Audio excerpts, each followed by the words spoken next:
Hello everyone, स्वागत है आप सभी का आपके अपने channel Sanju Sheoran exam pro में। आज की इस वीडियो में हम वही हिंदी ग्रामर का एक बहुत ही महत्वपूर्ण टॉपिक जो कि क्या है, हिंदी वर्णमाला, उसको पढ़ेंगे भाई। और उसको भी हम दो पार्ट्स में पढ़ेंगे। तो इसका जो है दूसरा क्या है भाई, विराम चिन्ह, ये हम ऑलरेडी कंप्लीट कर चुके हैं।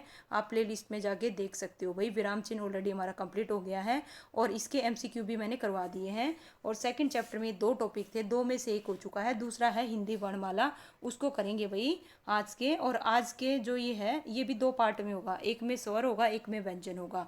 तो सबसे पहले हम पढ़ते हैं वर्ण के भेद। तो वर्ण के कितने भेद होते हैं भाई? दो होते हैं, एक स्वर होता है, एक व्यंजन होता है। क्या होते हैं भाई? दो होते हैं, एक स्वर और एक व्यंजन। इनकी जो संख्या है वो कितनी होती है भाई? सबसे पहले हम पढ़ेंगे किसकी भाई? स्वर की पूछेंगे। स्वर की संख्या कितनी होती है अगर आ जाए तो 11 होती है। भेद कितने होते हैं? 3 होते हैं। मात्राएं कितनी होती हैं भाई? मात्राएं कितनी होती है? 10 होती हैं। किसकी नहीं होती? ए की नहीं होती। ए की कोई भी मात्रा नहीं होती। गौर फरमाइएगा, इंपॉर्टेंट फैक्ट है यहाँ पे जितने भी बताए गए हैं। तो अगर आपसे पूछ ले स्वर, स्वर की संख्या कितनी है? 11। भेद कितने हैं भाई? 3। मात्राएं कितनी है भाई? 10। तो इस प्रकार से ये आपको सभी की सभी दिख रही होंगी। ठीक है। इसी प्रकार से अगर हम बात करते हैं किसकी? व्यंजन की। किसकी भाई? व्यंजन की। अगर मूल संख्या पूछे तो कितनी है भाई? 33। कुल संख्या पूछे तो कितनी है भाई? कितनी है? 39। भेद कितने हैं भाई? 3। तो भेद कौन कौन से हैं इसके व्यंजन के? देखिएगा, सबसे पहले आता है भाई स्पर्श व्यंजन। कितने होते हैं भाई? 25 होते हैं। अंतस व्यंजन कितने होते हैं? 4। उष्म व्यंजन कितने होते हैं? 4। तो इस प्रकार से इसके तो भेद हैं, कितने होते हैं भाई? 3 होते हैं, स्पर्श, अंतस और उष्म। किसके भाई? व्यंजन के। और अगर हम बात करें संख्या, संख्या कितनी होती है भाई? 39 होती है। 39 कैसे बनेंगे भाई? स्पर्श व्यंजन कितने? 25। अंतस व्यंजन कितने? 4। उष्म व्यंजन कितने? 4। संयुक्त व्यंजन कितने भाई? 4। और द्विगुण व्यंजन कितने भाई? 2। तो इस प्रकार से टोटल मिला के कितने हो गए भाई? 39 हो गए। इसी प्रकार से अगर हम बात करें इनकी मूल संख्या पूछ लें, क्या पूछ लें भाई? मूल संख्या। तो मूल संख्या में क्या आएंगे भाई? देखिए, स्पर्श व्यंजन आएगा, अंतस व्यंजन आएगा, उष्म व्यंजन आएगा। और ये कितने हैं भाई? स्पर्श व्यंजन 25 होते हैं, अंतस व्यंजन 4, उष्म व्यंजन 4। तो इस प्रकार टोटल मिला के कितने हो गए भाई? 33 हो गया। लेकिन कुल संख्या पूछे तो इसके अंतर्गत क्या और ऐड हो जाएंगे भाई? ध्यान दीजिए, दोनों में क्या डिफरेंस है भाई? इस चीज़ का है 6 का। 6 का डिफरेंस क्या है? संयुक्त व्यंजन और द्विगुण व्यंजन, ये दो और ऐड हो जाएंगे। टोटल मिला के कितने हो जाएंगे भाई? 6 ऐड होके 33 में 39 हो जाएंगे। तो चलिए भाई, और एक और इम्पोर्टेंट फैक्ट है यहाँ पे, थोड़ा हो सकता है लाइट नज़र आए, मैंने इसी बुक से पढ़ा था भाई। ठीक है। जो मेन इंपॉर्टेंट पॉइंट है भाई, मैंने वो क्या कर रखे हैं? हाईलाइट कर रखे हैं। तो आपके पास जो भी बुक है भाई, जो भी इस बुक में है ना, जो आपकी बुक में नहीं है उसको नोट कर लो। एक बुक ले लो हिंदी की, आपको जहाँ से भी पढ़ रही हो, कहीं से भी पढ़ रहे हो, एक्स वाई जेड, है ना। जैसे हिंदी का कोई टॉपिक है, वर्ण चल रहा है, तो वर्ण में जो भी इंपॉर्टेंट है जो आपकी बुक में नहीं है वो एक जगह नोट कर लो। तो एक टॉपिक है, एक जगह नोट हो जाएंगे। इसमें जो इंपॉर्टेंट फैक्ट है, जो ई है, छोटी ई है, बड़ी ई है और री है, ये स्त्रीलिंग वर्ण है। कैसे हैं भाई? स्त्रीलिंग है। बाकी जो होते हैं वो किस में आते हैं? पुल्लिंग में आते हैं। किस में आते हैं? पुल्लिंग में। किस में? अपवाद सिर्फ किसको लेके है भाई? इन तीनों को लेके है, छोटी ई, बड़ी ई और री को लेके। ये जो तीन है ये क्या है? स्त्रीलिंग है। बाकी क्या है भाई? पुल्लिंग है। तो चलिए भाई, इसी प्रकार से वर्णमाला में देखिए, पहले कितने वर्ण होते थे भाई? कितने होते थे? 52। कितने होते थे? 52। लेकिन वर्तमान में कितने हैं भाई? 33 हैं। वर्तमान में कितने हैं? 33। अभी बताए थे, है ना। वर्ण कितने प्रकार का होता है भाई? दो प्रकार का, एक स्वर और एक व्यंजन। पर पॉइंट भी नोटेड, गौर फरमाइएगा। जो स्वर है उसको अच अच कहते हैं और जो व्यंजन है उसको हल कहते हैं। क्या कहते हैं? हल कहते हैं।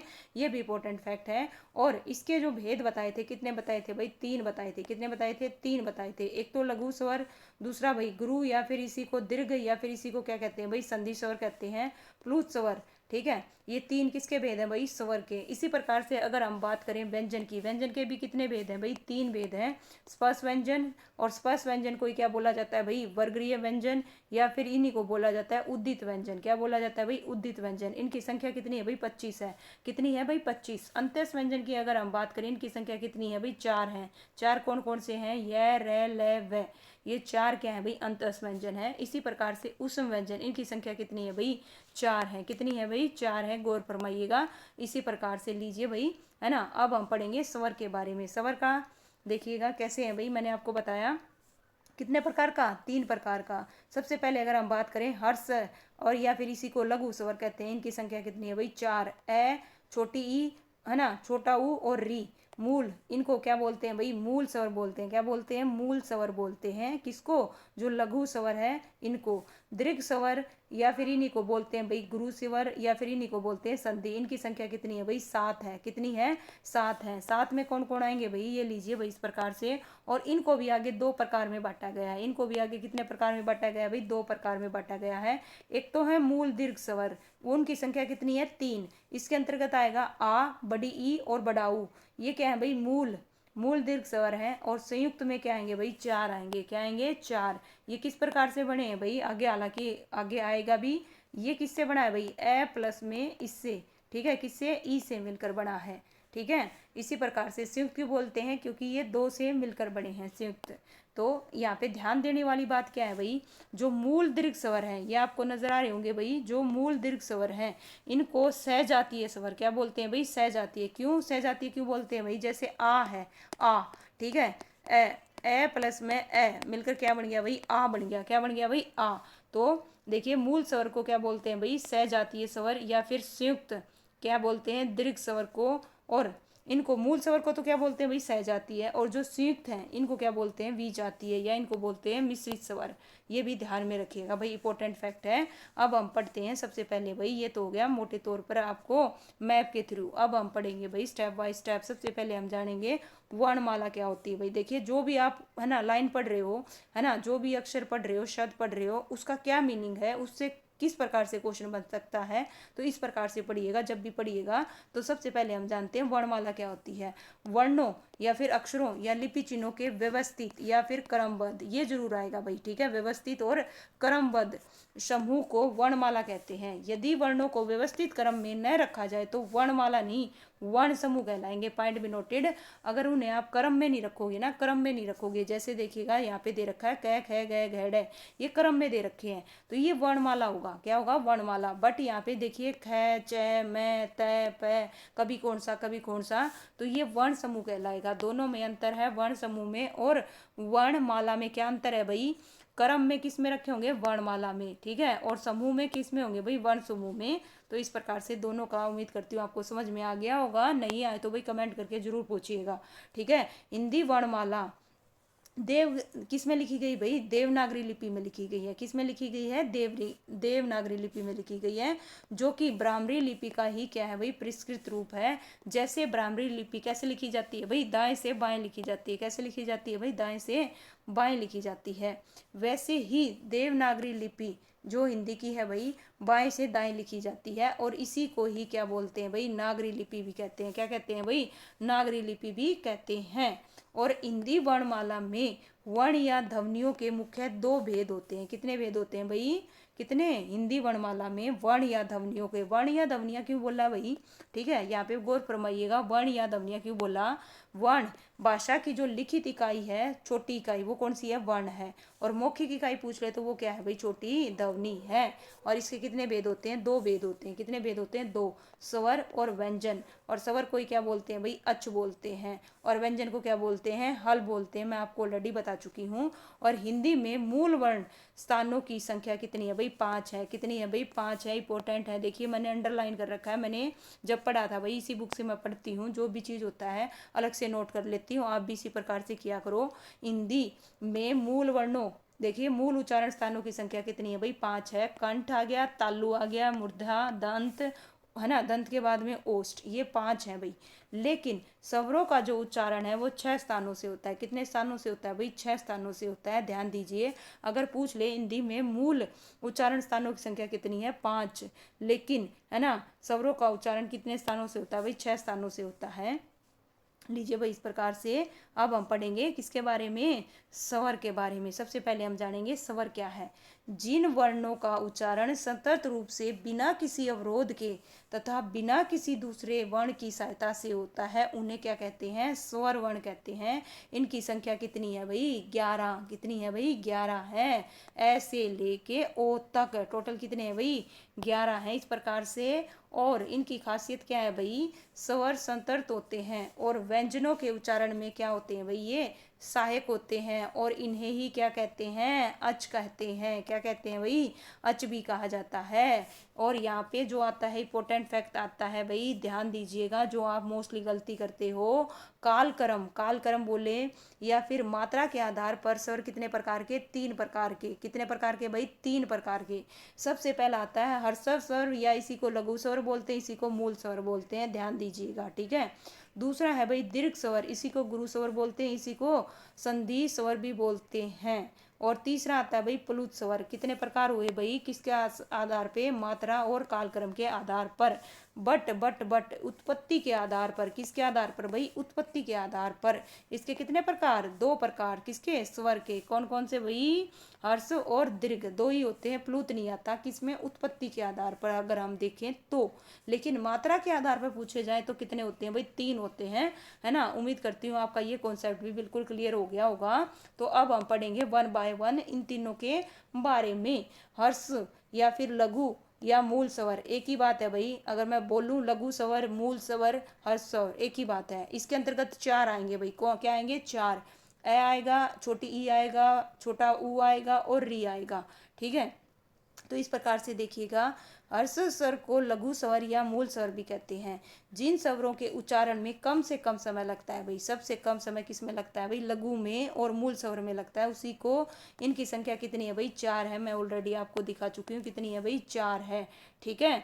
इसके अलावा अगर हम बात करें, अस्य स्वरों को संतत स्वर भी बोला जाता है। क्या बोला जाता है, संतत स्वर बोला जाता है, क्योंकि इनका निर्माण संतत रूप से होता है। इनके निर्माण में अन्य स्वर उत्तरदायी नहीं होते, इस वजह से इनको क्या बोला जाता है भाई, ठीक है, संतत बोला जाता है। हर्ष स्वरों के उच्चारण में 1 मात्रा का समय लगता है। कितना लगता है भाई, 1 मात्रा का। इंपॉर्टेंट है, आ जाएगा। जो लघु स्वर है या फिर हर्ष स्वर है, मूल स्वर है, इनमें कितनी मात्रा का समय लगता है, 1 मात्रा का। इसी वजह से इनको क्या बोलते हैं, एक मात्रिक स्वर। क्या बोलते हैं, एक मात्रिक। ओके, अब हम पढ़ेंगे, क्या पढ़ेंगे भाई, दीर्घ स्वर, इसी को गुरु बोलते हैं, इसी को संधि स्वर बोलते हैं। तीनों इसी के नाम हैं और इनकी संख्या कितनी है भाई, 7 है। कितनी है भाई, 7 है। कितनी है, 7 है। दीर्घ स्वर को लघु स्वर, संधि स्वर के नाम से जाना जाता है और इन्हें संधि स्वर इसलिए कहा जाता है। क्यों कहा जाता है भाई, क्योंकि इनका निर्माण 2 स्वरों के मेल से होता है। किससे होता है भाई, 2 स्वरों के मेल से होता है। आइए भाई पढ़ेंगे, 2 स्वरों के मेल से क्या कैसे होता है भाई। ए और ए मिलके क्या बन जाता है, आ। और ई, छोटी ई और बड़ी, छोटी ई और छोटी ई मिलके बन जाता है ई। छोटा ऊ और छोटा ऊ मिलके बन जाता है ऊ। तो इनका जो है निर्माण किन से हुआ भाई, 2 स्वरों के मेल से हुआ है। 2 स्वरों के मेल से हुआ है। आ, बड़ी ई, बड़ा ऊ, वर्णों का उच्चारण समान स्वरों के मेल से होता है, इसीलिए इन्हें मूल दीर्घ स्वर कहते हैं। इन्हें मूल क्यों कहते हैं भाई, ध्यान दीजिएगा, क्योंकि इनका जो निर्माण हुआ ना, समान, ए ई ऊ समान समान, एक जैसे, ठीक है, स्वरों के मेल से होता है, इसीलिए इन्हें मूल स्वर कहते हैं। और इनकी संख्या कितनी है भाई, 3 है। कितनी है, 3 है। और इसी को मूल दीर्घ स्वर कहते हैं, इन्हीं को सहजातीय कहते हैं। और इन्हीं को क्या कहते हैं भाई, इन्हीं को सहजातीय, समान या फिर सवर्ण स्वर कहते हैं। क्या कहते हैं भाई, गौर फरमाइएगा, यहाँ पे बता रखा है, मैं यहाँ पे लिख देती हूँ। इन्हीं को सवर्ण स्वर भी कहते हैं, ठीक है। इसके अलावा मूल स्वर कहते हैं। मूल के साथ में दीर्घ लगा मिलेगा, क्योंकि मूल स्वर तो क्या होते हैं भाई, लघु स्वर होते हैं। लेकिन अगर आ जाए मूल दीर्घ स्वर, वो आएंगे भाई कितने, 3 आएंगे। कौन कौन से, आ, बड़ी ई, बड़ा ऊ, ठीक है। सम्मान, क्योंकि सम्मान से बने हैं इसीलिए इन्हें सम्मान स्वर भी कहा जाता है। तो ये हो गए इसके अन्य नाम। अगर हम बात करते हैं किसकी, इसी का एक और प्रकार है ना, संयुक्त दीर्घ स्वर। क्यों बोलते हैं, इनकी संख्या कितनी है, पहली चीज तो 4 है। ये किससे मिलकर बने हैं भाई, देखिए, ए और छोटी, ए और छोटी ई से मिलकर क्या बन गया, ए, ठीक है। इसी प्रकार से वर्णों का निर्माण असमान, कैसे है भाई, असमान, या तो ए है और यहाँ ई है, यहाँ ए है, यहाँ देखिए ए और ऊ से मिलकर ओ बना। तो इस प्रकार से क्या है भाई, असमान है, असमान स्वरों के मेल से बना है, इसीलिए इन्हें संयुक्त दीर्घ स्वर कहते हैं।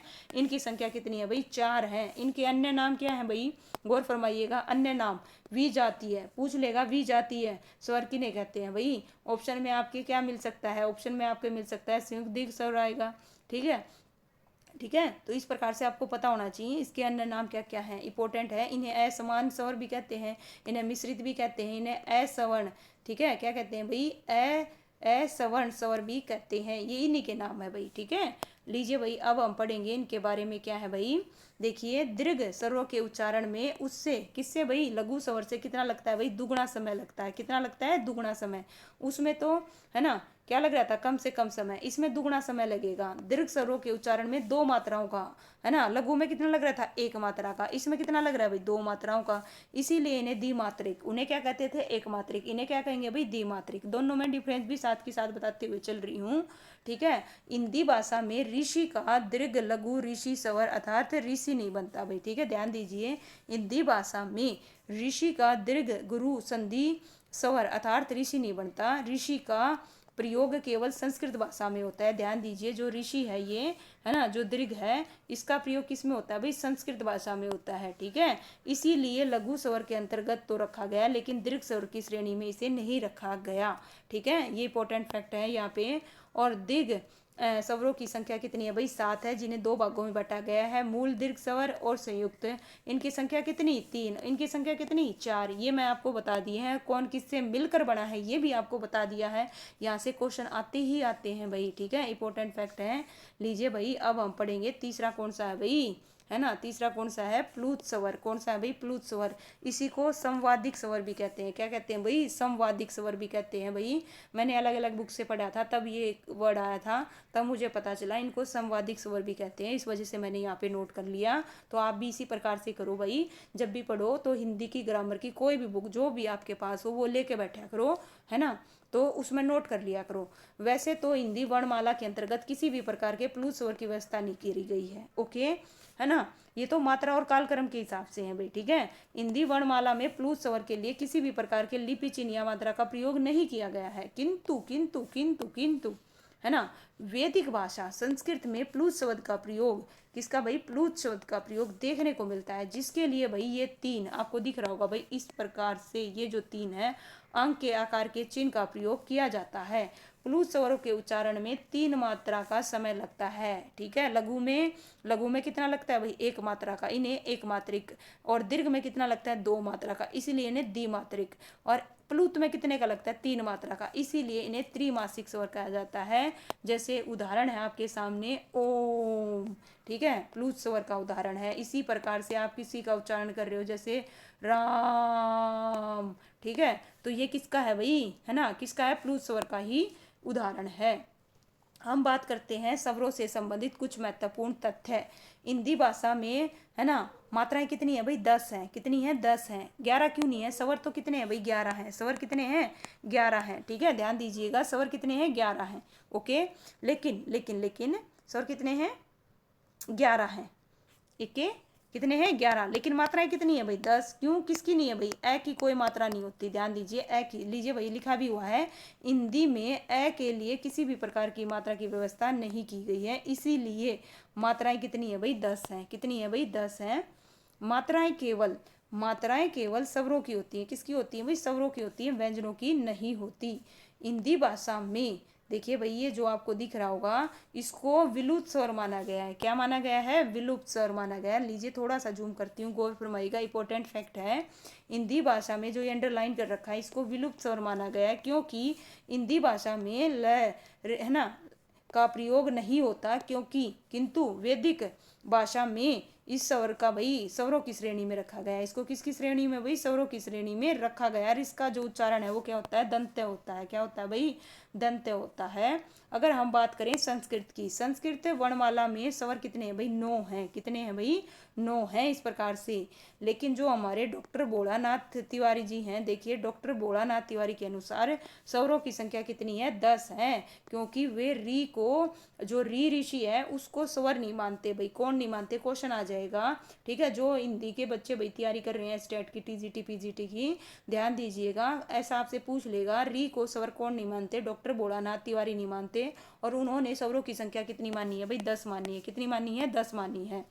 2 या 2 से अधिक वर्णों अक्षरों के योग से शब्द का निर्माण होता है। 2 या 2 से अधिक दो या दो से अधिक वर्णों या अक्षरों के योग से किसका निर्माण होता है भाई, शब्दों का निर्माण होता है। अब हम पढ़ेंगे भाई, देखिए इनका उच्चारण स्थान, क्या पढ़ेंगे भाई, उच्चारण स्थान पढ़ेंगे, है ना, किसका, स्वरों का उच्चारण स्थान पढ़ेंगे, बाद में व्यंजन का भी पढ़ेंगे। अब हम सबसे पहले स्वर कर रहे हैं, ठीक है। कंठ से बोले जाएंगे ए आ, क्या बोले जाएंगे भाई, ए और आ, ये आएंगे भाई। इसके अलावा विसर्ग भी इसी के अंतर्गत आएगा। तालु में आएगा भाई, है ना, छोटी ई और बड़ी ई तालु के अंतर्गत आएंगे। उसके बाद में मूर्धन्य में री आएगा। दंत में भाई स्वरों का उच्चारण दंत से नहीं होता, पॉइंट भी नोटेड, किसी भी स्वर का उच्चारण दंत से नहीं होता, ठीक है। ओष्ठ के अंदर भाई क्या आएगा, ऊ बोल के देखो, अपना पता चल जाएगा आपको, छोटा ऊ और बड़ा ऊ। कंठ तालव से भाई, कंठ तालव से क्या आएंगे भाई, ये दो आएंगे, देखिए ध्यान से देखिएगा, ये क्यों आएंगे भाई कंठ तालव से, ध्यान दीजिए, कंठ से भी और तालव से भी, क्योंकि ये किससे मिलकर बना है, अ और छोटी ई से मिलकर बना है। ए किससे बोला जाता है भाई, कंठ से, और छोटी ई किससे बोला जाता है भाई, तालव से। इस प्रकार से ये क्या कहलाते हैं, कंठ तालव कहलाते हैं, दोनों की दोनों, ठीक है। अगर हम बात करें नेक्स्ट, कंठोष्ठ, ठीक है। कंठोष्ठ से क्यों बोले जाते हैं भाई, क्योंकि ये देखिए ओ है, ठीक है, ये किससे मिला है भाई, ए से और ऊ से मिला है। ए किससे बोला जाता है, कंठ से, और ऊ किससे बोला जाता है भाई, होठ से। तो इस प्रकार से ये क्या कहलाएगा, कंठोस्थ कहलाएगा, ठीक है। और नासिका से भाई जो अनुस्वार है, ये आपको दिख रहा होगा, ये जो अनुस्वार है ये किससे बोला जाता है भाई, नासिका से बोला जाता है। किससे बोला जाता है भाई, नासिका से बोला जाता है। तो जो पहले बताया था, दोबारा रिपीट कर रही हूँ, हिंदी में मूल उच्चारणों की संख्या कितनी है भाई, 5 है। कितनी है, 5। कंठ, तालु, मूर्धन्य, दंत, ओष्ठ, किंतु स्वरों का उच्चारण कितना है भाई, 6 स्थानों से होता है। कितने स्थानों से होता है भाई, 6 स्थानों से होता है, जो कि आप पढ़ चुके हो भाई, ठीक है। नेक्स्ट है, अब आ गया अयोगवाह। अयोगवाह क्या होता है भाई, थोड़ा सा इस बुक में ये मिस प्रिंट दिया है, अयोगवाह इस प्रकार से लिखा जाएगा भाई, अयोगवाह, ठीक है। जहाँ थोड़ी बहुत मिस्टेक भाई देखो मुझे नजर आएगी तो मैं बताऊंगी, आपको नजर आए तो आप भी बताइएगा भाई, ठीक है। और एक और चीज भाई, जैसे मुझे यहाँ नजर आ गया अयोगवाह ऐसे लिखा जाता है, शुद्ध रूप ये है, ठीक है। इसके अलावा आपको कुछ भी, ठीक है, चाहे स्वर के बारे में चाहे व्यंजन के बारे में, इस टॉपिक से रिलेटेड जो कुछ भी आपको पता है, सपोज इसमें नहीं बताया गया तो वो भी भाई आप कमेंट करके जरूर बताइएगा। इससे न केवल आपकी नॉलेज अपग्रेड होगी, ताकि और बच्चों की भी नॉलेज बढ़ेगी भाई, ठीक है। जो पढ़ाई वाला बच्चा है वो इस चीज़ को भाई जरूर इम्प्लीमेंट करेगा। तो देखिए अयोगवाह पढ़ेंगे, ठीक है। सबसे पहले देखिए जो पंडित किशोरी लाल वाजपेयी है, इन्होंने इनकी संख्या कितनी बताई भाई, अयोगवाह की 2 बताई। कितनी बताई, 2 बताई। कौन सी भाई, अनुस्वार और विसर्ग, अनुस्वार और विसर्ग। अयोगवाह का क्या अर्थ होता है भाई, अयोगवाह का क्या अर्थ है, जिसका वहन कोई न करे, ठीक है, ना ही स्वर और ना ही व्यंजन। इनकी गणना देखिए स्वर और व्यंजन के अंतर्गत नहीं होती, किंतु इनकी आवश्यकता जिसको होती है, चाहे स्वर को हो चाहे व्यंजन को हो, ये उनके साथ लग जाते हैं भाई, ठीक है। ये उनके साथ क्या है, लग जाते हैं। इनकी आवश्यकता जब स्वर को होती है तो ये स्वर के साथ लग जाते हैं, जब व्यंजन को होती है तो ये व्यंजन के साथ लग जाते हैं, ठीक है। तो पता चल गया होगा भाई, अयोगवाह संख्या कितनी, 2, ठीक है। बिल्कुल इंपॉर्टेंट है। कौन कौन से हैं भाई, अनुस्वार, ठीक है, ध्यान दीजिएगा, जस्ट 1 मिनट। ये जो है अम इसको कैसे उच्चारण करते हैं, अम को अनुस्वार क्या कहते हैं भाई, अनुस्वार, ये नासिक से बोला जाता है। और अह विसर्ग को कैसे बोलते हैं भाई, अह, इसको विसर्ग कहा जाता है। क्या कहा जाता है भाई, विसर्ग। और ये कहाँ से बोला जाता है भाई, कंठ से। किससे भाई, कंठ से, ओके, कंठ से बोला जाता है, ठीक है। अगर विसर्ग पूछ ले कहाँ से भाई, कंठ से। अनुस्वार पूछ ले तो कहा, नासिक से। हिंदी वर्णमाला में अब जो हमारा नेक्स्ट टॉपिक आ गया भाई, ठीक है, नेक्स्ट टॉपिक आया भाई, ठीक है। अयोगवाह खत्म हो गया है ना। नेक्स्ट है हमारा क्या है भाई, आगत स्वर। कौन सा है, आगत स्वर। इसी को नवीन स्वर भी बोलते हैं। क्या बोलते हैं, नवीन स्वर। आगत मतलब समझिएगा, हिंदी वर्णमाला में ये जो आपको दिख रहा है भाई, ओ को आगत स्वर की श्रेणी में रखा गया है। अंग्रेजी भाषा का शब्द है, जिसे हिंदी भाषा में ग्रहण कर लिया गया। इसका प्रयोग अंग्रेजी के कुछ शब्दों में लिखने के लिए किया जाता है। जैसे भाई देखिएगा, ऑफिस है, क्या है भाई, ऑफिस, है ना, ऑफिस, है ना, ऑफिस, ओ है ना, इसको आगत की श्रेणी में रखा गया। ऑफिसर, ठीक है, ऑफिसर, इसको कैसे पढ़ेंगे, ऑफिसर, ओ है ना, ओ को आगत की श्रेणी में रखा गया है, ठीक है। अब हम पढ़ेंगे भाई, आगत समझ में आ गया। आगत, अगर आपसे पूछ ले आगत स्वर कौन सा है, नवीन स्वर कौन सा है, ओ है। ये आपको नजर आ रहा होगा भाई, जैसे ऑफिस, ऑफिसर, ठीक है, इस प्रकार से इसका प्रयोग किया जाता है भाई, ठीक है। ये अंग्रेजी का था। नेक्स्ट क्वेश्चन नहीं, सॉरी, है ना। नेक्स्ट जो प्रकार है वो है जीव के प्रयोग के आधार पर किसके आधार पर भाई, जीभ के प्रयोग के आधार पर। अब तक जो हमने पढ़ा था स्वर का वर्गीकरण है वो हमने किसके आधार पर पढ़ा था, मात्रा के आधार पर, है ना, किसके आधार पर, मात्रा के आधार पर और उत्पत्ति के आधार पर। उत्पत्ति के आधार पर तो दो प्रकार का था, कौन सा था भाई, ठीक है, अस और दीर्घ। लेकिन अगर हम बात करें मात्रा, मात्रा के आधार पर कितने प्रकार का था भाई, तीन। तीन कौन कौन सा भाई, प्लूत और इंक्लूड हो जाएगा इसके अंतर्गत। अब हम पढ़ेंगे जीभ। जीभ के आधार पर कितने प्रकार का होता है भाई, जीभ के भाग के आधार पर स्वरों को तीन भागों में, किसमें भाई, तीन। सबसे पहला अगर भाग, बीच का भाई मध्य, और तीसरा भाई पीछे, पश्च। पश्च भाग को क्या बोलते हैं भाई, जो पीछे भाग है, ठीक है।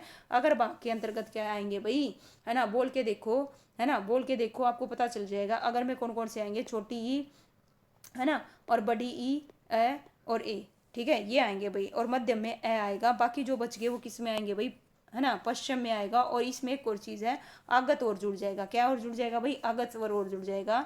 अब हम पढ़ेंगे भाई मुख आकृति के आधार पर। किस आधार पर भाई, मुख आकृति के आधार पर स्वरों का वर्गीकरण कितने प्रकार से किया गया है भाई, चार प्रकार से। इंपॉर्टेंट है, कितने प्रकार से भाई, मुख आकृति के आधार पर, है ना, मुख आकृति के आधार पर कितने, चार।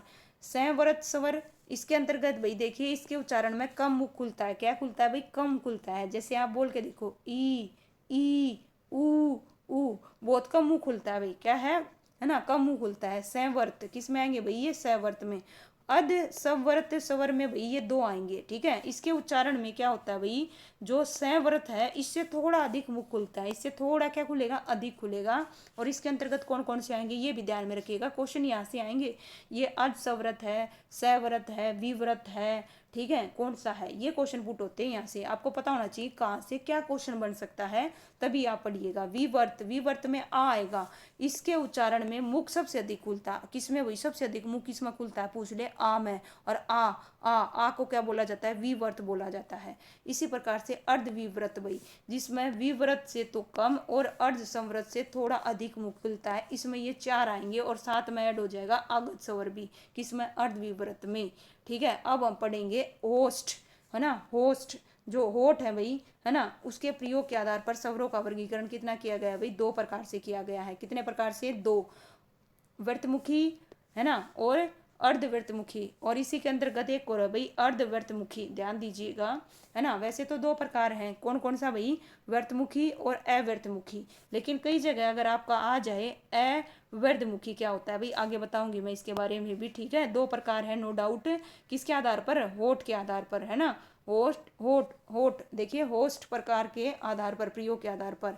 व्यर्थमुखी, जिन स्वरों का उच्चारण करते समय होठ गोलाकार हो जाते हैं, गोलाकार हो जाते हैं, ठीक है, गोलाकार हो जाते हैं। इनकी संख्या कितनी है भाई, चार है। बोल के देखो, होठ, है ना, व्यर्थमुखी होंगे या अव्यर्थमुखी होंगे, तो चार आएंगे भाई। इनको बोल के देखोगे तो होठों का आकार जो है वो कैसा हो जाएगा भाई, बोलते समय, उच्चारण करते समय गोल हो जाएगा। तो ये व्यर्थमुखी स्वर कहलाएंगे। इनकी संख्या कितनी है भाई, चार है। कितनी है भाई, चार है, ओके। अब दूसरा जो प्रकार है भाई, कौन सा बताया था मैंने, अर्धवर्धमुखी, है ना, क्या है,